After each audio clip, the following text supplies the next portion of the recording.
time we talked, it was after the Iroquois, and West Saratoga had just won, and right then, I mean, everybody was so excited. Fast forward, I mean, you're here now. You made it. Just put it in perspective. It's amazing to win the Iroquois. And to go further than that, you know, Larry says we're going to go further than that because we have a good horse. And I believed him. I wanted to believe him, but, you know, it's a long hike to get there. I mean, it's not easy. You know, you got to get enough points. So we figured we're going to probably need around at least 45 points.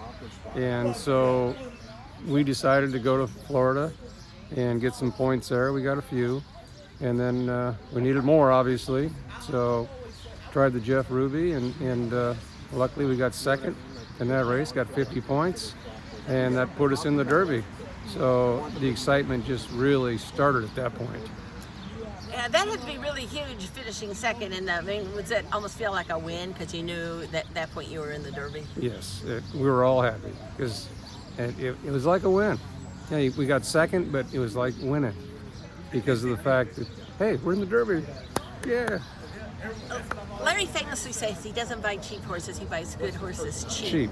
I'm guessing at 11,000 you're the cheapest yearling purchase in the field, and you'll be going up against Sierra Leone, who at 2.3 million is the most expensive. Just sort of talk about horse racing as a great equalizer. Well, you know, the thing is, these horses, they don't realize how much we paid for them.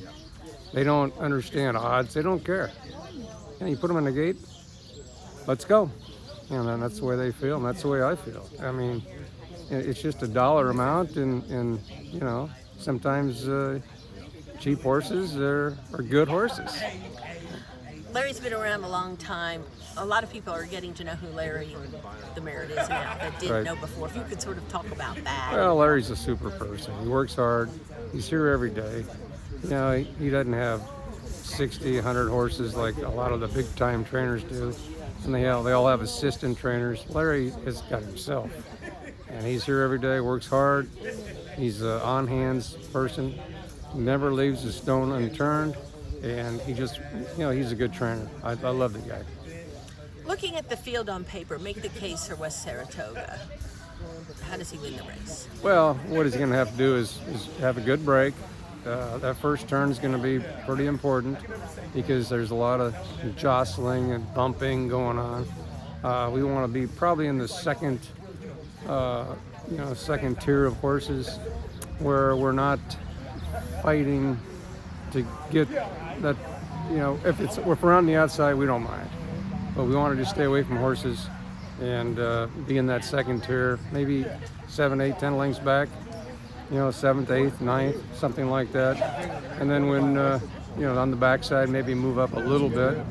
But we always wait until the 3/8 pole to turn them loose. And we'll have something left this time because the horse is 100% now as far as fitness.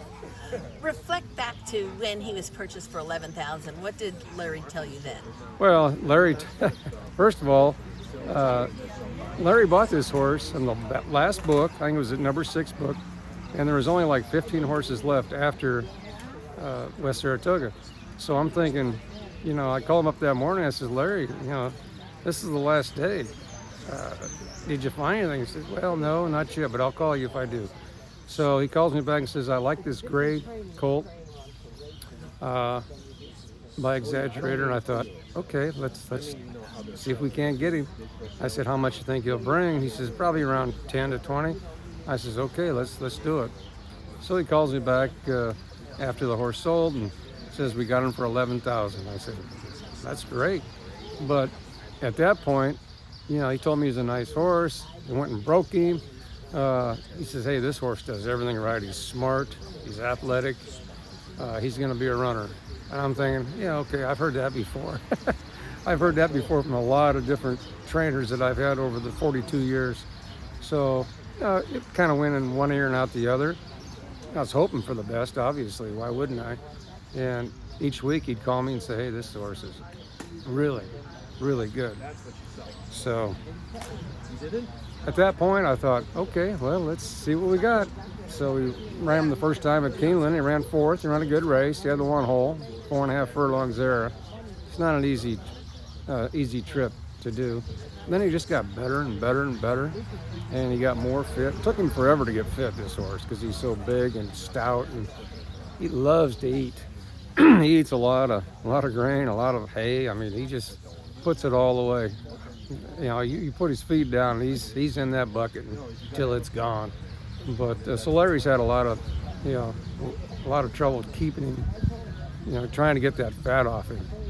And in the last couple of races, he still had a little fat on him, and he wasn't totally fit. Well, he's got him fit now. He's ready to go. When did y'all start using the D word? D word? Derby? Oh, probably after the Iroquois. Yeah. Probably when reporters were asking you. Yeah. How about the Derby? Yeah, the Iroquois probably. Yeah, that's because we got 10 points, and we were the first ones to get points, and the talk was us, you know. And I think at that point, that's probably when we thought, yeah, let's give it a shot. See if we can get enough points to qualify, and we did.